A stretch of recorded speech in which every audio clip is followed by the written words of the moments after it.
Hello, my name is Russell Myers. Welcome to Issues Unite. Well, like many people, I initially was not going to watch the so-called presidential debate. Many people did not watch the debate because either they didn't want to hear Trump speak or because they didn't want to hear Biden speak. Personally, I didn't want to listen to either one of them. I was afraid of what effect this might have on my ulcerative colitis, and I was already at my doctor's office yesterday. But this morning I sucked it up and I watched the video recording of the debate. Everyone's talking about whether Trump won or Biden won. Here's the truth. We all lost. This was not a debate. This was a middle school brawl, playground brawl, an insult contest. It was nothing but testosterone and bullshit. I started watching the video, doing things the way I normally do, and started taking notes, but within a few minutes, I just gave up. This was horrible. The whole world is laughing at us. And, only 29 million people even tuned into this debate. Out of a nation of 330 plus million, only 29 million tuned in. There are virtually no voters that are undecided. And this was not going to sway anyone one direction or another. Nothing in this was going to do that. Yes, there are a few things that are quote-worthy or noteworthy. And the first one I'm going to bring up is, yes, Trump's refusal to disavow white supremacists and saying for Proud Boys to stand back and stand by. Yeah, that's a literal threat. That is a literal threat. That's not a question. That is a threat. And we know it. But throughout the debate, all they were doing was interrupting and stepping over each other, and especially Trump. But this is not a surprise. There was nothing about this entire thing that was a surprise. Trump's technique is to keep interrupting with different things. And I'm going to say he's kind of like a boxer. He keeps on punching and punching until he finds your weak spot, what will make you react. And on that, he was successful. But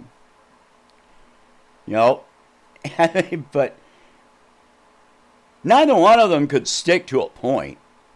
There was... If they got asked a question, they avoided answering the question as much as possible and diverted off onto other subjects. And Biden kept on saying, I'm not going to listen to him. I'm not going to listen to him. And then reacting to whatever Trump was saying instead of what the question was from the moderator. Do I hold any of this against Chris Wallace? No, I think Chris Wallace tried to intervene many times. I think the questions were fairly good. I don't think that I think they could have been a lot better. But no matter what, it was what it was. Trump with we all know Trump has no plans for health care. He just takes piece by piece, but he's absolutely in favor of the insurance corporations. We know that. But here is where he actually got to Biden. Where he got to Biden was when he raised the specter of, well, you're a socialist. And Biden completely, absolutely in every way, from that point on, disavowed the left. He absolutely disavowed the progressive left. You cannot claim at this point in any way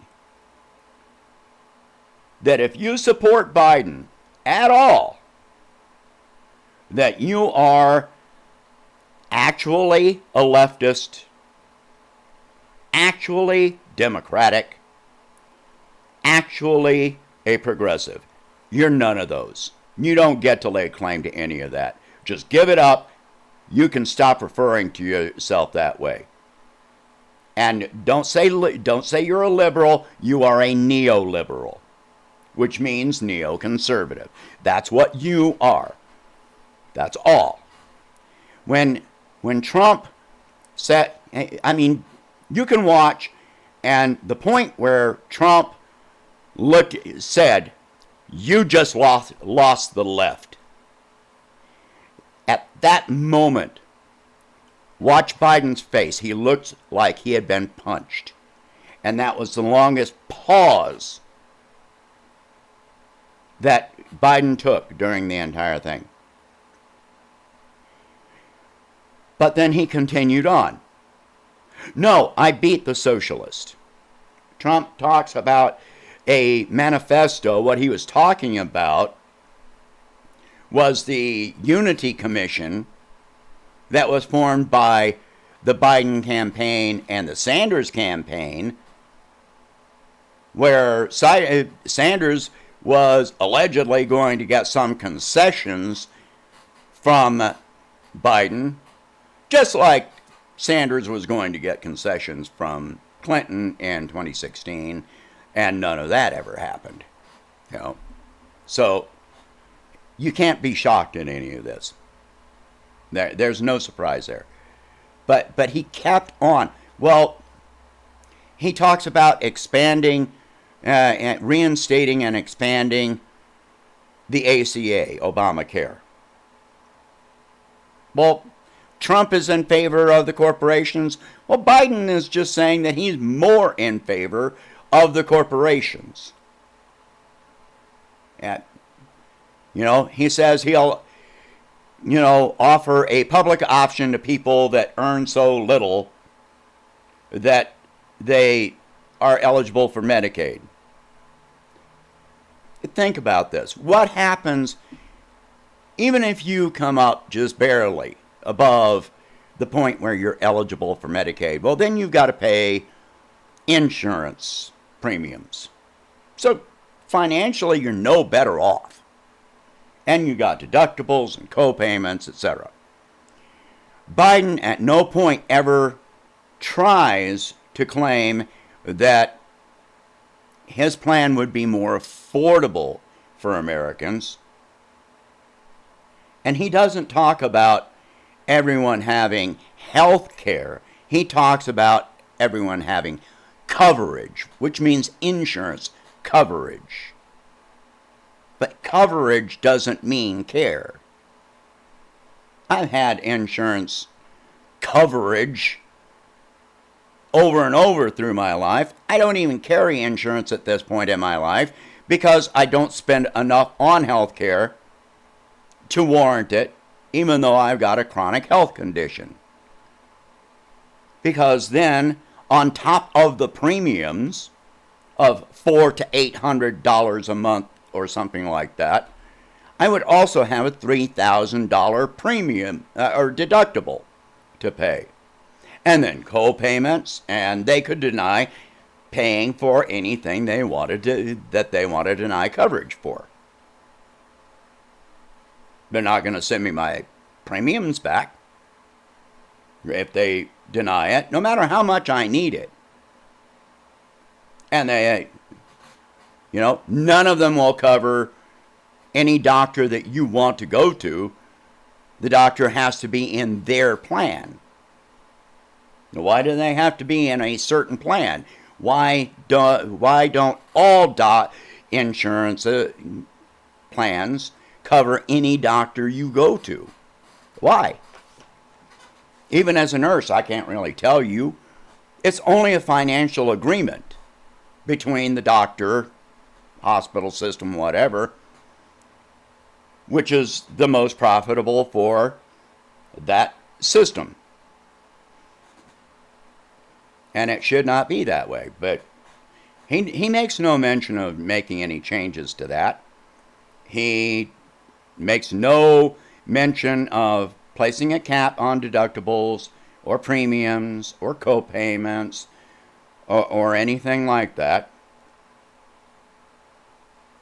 He has made it clear that even if Congress were to pass universal health care, that he would veto it. Yep. Another thing Biden said was, I am the Democratic Party. The platform, the party platform is what I approved. Really? What one man approved. What one man approved. Does that sound democratic to you? That does not to me. Of course, Trump lied all the way through the whole thing. You weren't expecting anything else, were you? Okay. Talking about how great the economy has been doing, but Biden by turn was stating how great the economy was doing under him and Obama. And all of it was lies from both sides. So the whole thing was just taunting from one side to the other, lies from one side to the other. If you actually believe that either one of them won, then you turned this broadcast on expecting, you already knew who you were going to think won before you turned it on. You knew it. And you know that I'm telling the truth right now. If you support either one of these, you're just in favor of this entire country failing. Okay, yes, Trump is a racist. Well, Biden has his own history on that. Either way, we lose on that.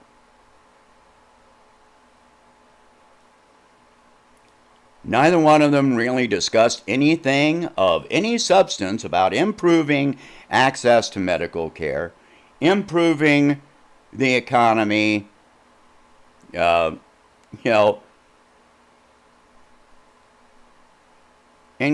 I mean your economy. Yeah, both of them are going to help the corporations, but they're not going to help you. Neither one of them have any solid plans to help anyone but themselves and their rich friends. Biden may put on a better show of it, just barely, if you're not paying attention. But basically, they both have the same policies, the same plans.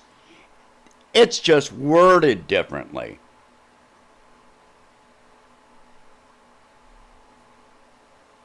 You have to explain why Wall Street and military contractors have turned around and openly, the Chamber of Commerce, the U.S.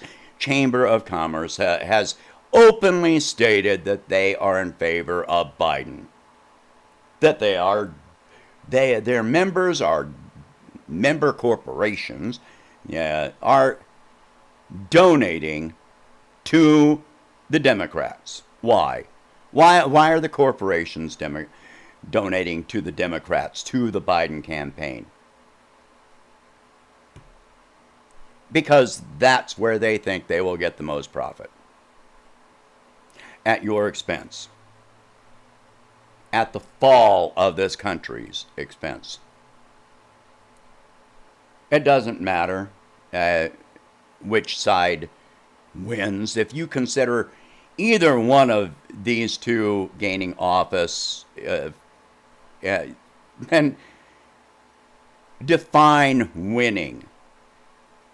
If you think, oh, well, we won because the other one lost, we beat someone, if you call that winning and you got no other definition for it, there's no hope for you.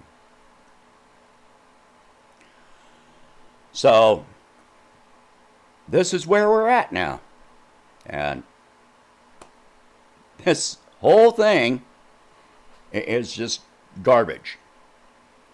I expect the next so-called debate to be even worse. Now, the Council on Presidential Debate is talking about revisions. Okay.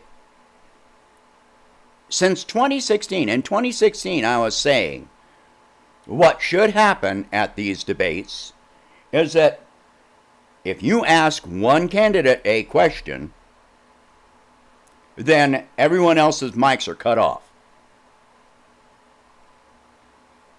But the media doesn't want to do that. They're actually trying to make this into some reality TV show, some Jerry Springer episode. And so then I don't expect them to do that. They should. And put a timer up on the screen so that it shows how much each candidate has gotten to speak. How about ask the question, have a button on the podium for that candidate so when they are ready to start responding, they hit the button, it turns on their microphone and starts the timer. Then, when your time is up, it automatically shuts off. That way, nobody gets any favoritism. If you have spoken for 8 minutes and your opponent has only gotten to speak for 2, okay, at that point, your microphone cannot be turned on again until your opponent is equal with you. So it goes back and forth. In this way, each candidate could have an opportunity to answer the same question and have an equal amount of time to respond to it. I think 2 minutes is a little bit short. I think they should get, somewhere between 3 and 5 minutes to most questions. The 2-minute thing, I don't know who came up with that, but it's too little, especially for complex subjects like healthcare, foreign relations, economy. These are complex things. You can't really respond to these things in 2 minutes. So, I don't expect any better next time, and neither should you. Anyway, that is it for this one. Please share this video, talk about these subjects, and if you can, please donate $1 a month to help expand the channel, and I will catch you on the next one.